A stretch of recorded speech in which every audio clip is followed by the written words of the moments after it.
Gerçekçi olmak gerekirse yetişkin hayatlarımızın büyük bir çoğunluğunu olası partnerlerimizi arayarak geçiriyoruz.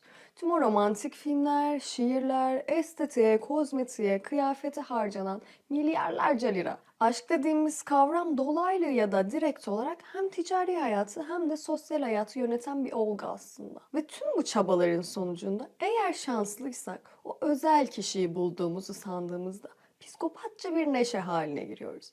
Ve bir şekilde onu kaybettiğimizde de dünyamız başımıza yıkılıyor. Peki nedir bu duygu? Neden bu kadar önemlidir? Her gün yüzlerce hatta binlerce kişiyle yüz yüze gelmemize rağmen koca dünyada sadece bir kişiyi bizim için özel kılan nedir? Nasıl ve neden aşık oluyoruz? Hadi gelin bu videoda bunu inceleyelim.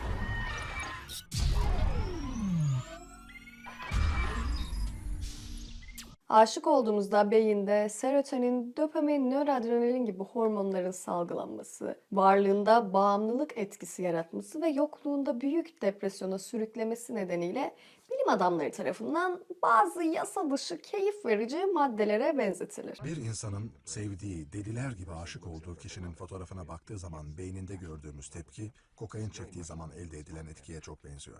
Serotonin mutluluk hormonudur ve insan hazza yönelen, acıdan kaçan bir canlı olduğu için eğer birini düşünmek size mutluluk hormonu salgılatıyorsa sürekli onu düşünmeye başlarsınız.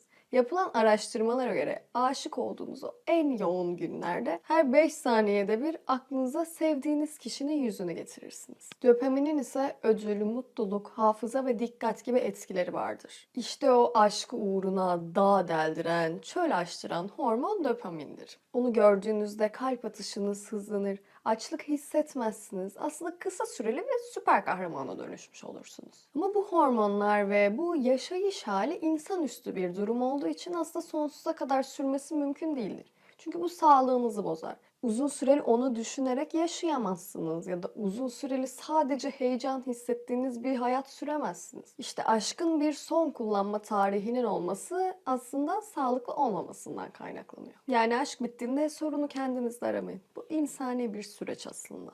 Bilim insanları yıllardır aşkın fizyolojik etkilerini arayıp duruyorlar. Büyük göğüslerin, büyük kalçaların, geniş omuzların, sağlıklı saçın, sağlıklı cildin partner seçiminde etkisi büyük. Ve ticari hayatın büyük bir kısmında insanların dış görünüşünü değiştirmek üzere kurulduğunu görüyoruz. İşte bu yönelimimiz aslında sağlıklı partnerler seçip sağlıklı nesiller yetiştirmek için yaptığımız bir strateji. İşin daha da ilginç kısmı yapılan araştırmalarda bu özelliklerin yalan olduğunu ve estetikle elde edildiğini bilsek bile ilkel beynimiz etkilenmeden duramıyor. Çünkü o sadece görselliğe, sonuca bakıyor. 10 bin yıllık insanlık tarihimiz mantığımızın önüne geçiyor yani. Ha, bu arada ilkel beyin dediysem gelişmemiş olarak da düşünmeyin. Beyniniz sadece birinin kokusundan milisaniyeler içinde onun tüm gen dizilimini anlayabilir. Ve sizinle gen çeşitliliği olacak partnerlerin kokusunu çok çekici, muhtemelen sorunlu genler oluşturacak insanların kokusunda katlanılamaz bulursunuz. Bu yüzden kokunun görsellikten çok daha bağlayıcı bir etkisi vardır. Yani zıt kutuplar birbirini çeker deyimi gen dizilimi için önemli, evet. Ama karakter için tam tersi olduğu doğrulandı. Psikolog Arthur Aaron tarafından yapılan bir araştırmaya göre partnerler şu 36 soruyu birbirine sorarlarsa aralarında güçlü bir çekim başlıyor. Yani bir aşk doğuyor diyebiliriz. Bunlar hayat görüşü ve yaşam tarzı ile ilgili birbirine yakınlaştıracak sorular. Şimdi soruları buraya bırakıyorum. Deneyip olumlu sonuç olan olursa bana yorum olarak atabilirsiniz. Şu ana kadar anlattığım araştırmaların hepsi aşkı kimyayla ya da mantıkla açıklıyordu. Bunlar bazen doğru çıkıyor olabilir. Ama genelde aşık olmayı umduğumuz insanla aşık olduğumuz insan arasında dağlar kadar fark vardır. Şahsen ben dergi kapaklarından fırlamış gibi birine aşık olduğumu hiç hatırlamıyorum. İşte birini beğenmemiz ya da birine yönelmemiz tabii ki hormonlarla ilgili olabilir.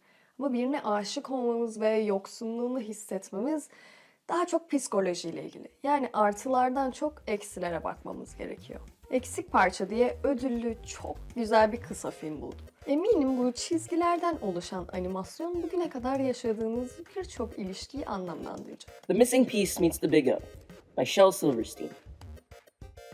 The missing piece sat alone, waiting for someone to come along and take it somewhere. Some fit, but could not roll. Others could roll, but did not fit. One didn't know a thing about fitting, and another didn't know a thing about anything. One was too delicate. One put it up on a pedestal and left it there.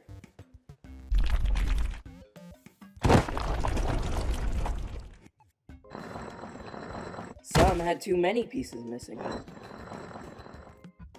Some had too many pieces, period. More came. Some looked too closely.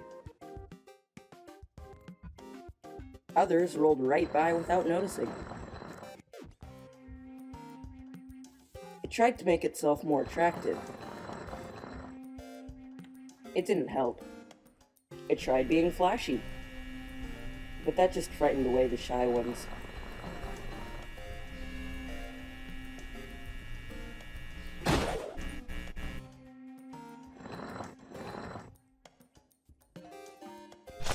At last, one came along that fit just right. But all of a sudden, the missing piece began to grow and grow. "Oh, I didn't know you were going to grow." "I didn't either," said the missing piece. "I'm looking for my missing piece, one that won't increase." And then one day, one came along who looked different. "Who are you?" asked the missing piece. "I am the Big O," said the Big O. "I think you're the one I've been waiting for," said the missing piece. "Maybe I'm your missing piece." "But I'm not missing a piece," said the Big O. "There's no place you would fit." That's too bad," said the missing piece. "I was hoping that perhaps I could roll with you." "You cannot roll with me," said the Big O, "but perhaps you can roll by yourself." "By myself? Missing piece cannot roll by itself." "Have you ever tried?" asked the Big O. "But I have sharp corners," said the missing piece. "I'm not shaped for rolling. Corners wear off," said the Big O, "and shapes change."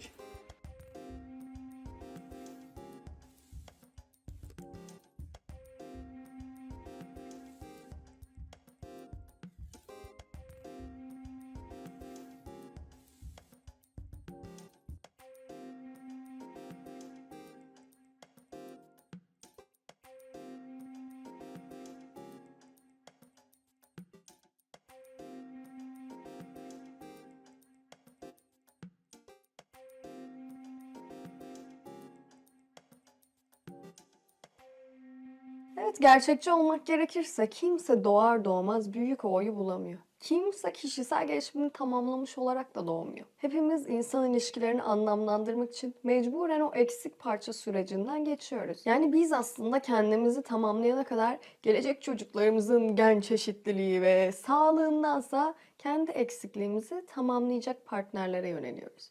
Ve daha sonra kendi eksikliğimizi onlar bize hatırlattığı için bir şekilde onlarla devam edemiyoruz. Bu süreçte kadınların ve erkeklerin de öncelik yönelimi birbirinden farklılık gösterebiliyor. Çekilen MR testlerinde aşık olduğunu düşünen erkeklerin beyinlerinin görsel kısmı, kadınların ise hafızayla ilgili kısmının daha çok uyarıldığı görülmüş. Erkeklerin daha çok görsellikle ilgilenmesi, ticari hayatta oluşan kozmetik, moda, estetik sektörünün neden genelde kadınlar üstünde döndüğünü açıklıyor. Kadınların da daha çok güç, güvenlik ve statü arayışında olması, ev araba satışlarının gece gündüz çalışan erkekleri, hatta bu çete kavgalarını bile açıklayabiliyor. Ama bunlar tabii ki genelleme ve sosyolojik yapı düşünüldüğünde aslında değişmek üzere olan genellemeler. Biliyorsunuz ki kadınların iş hayatına girmesi yaklaşık 100 yıllık bir süreç. İkinci Dünya Savaşı'ndan sonra aktif olarak kadınlar da çalışmaya başladı. Bundan önce kadın çalışmaz, kütüphanelere giremez ve hayatını, çocuklarının da hayatını devam ettirmek için bir erkeğin gücüne ve statüsüne muhtaç halde yaşardı. İşte bu binlerce yıllık hayat akışı kadını görsellikten çok statüye bakma konusunda evirmiş oldu aslında. Ama dünyanın yeni düzeni düşünüldüğünde artık bunların eşitlenmeye yakın hale geldiğini öngörmek zor değil. Ülkemizde hala eski düzen sürüyor ve bakımlı erkek göze batıyor olabilir ama Güney Kore'ye, Seul'a gittiğimde erkek kozmetiğinin de en az kadınlar kadar eşit olduğunu görebiliyordum. Kozmetik mağazalarında kadınlar kadar erkeklerin de eşit oranda raf ayrılmıştı ve erkekler de en az kadınlar kadar makyaj, estetik gibi olaylara yöneliyorlardı. İşte bundan 100 yıl sonra yapılan araştırmalarda muhtemelen kadınların ve erkeklerin aşk yönelimi sadece tür olarak incelenecek, cins olarak değil. Ama şimdilik elimizdeki veriler bunlar. Videoyu izlediğiniz için teşekkür ederim. Bir sonraki videoda görüşmek üzere.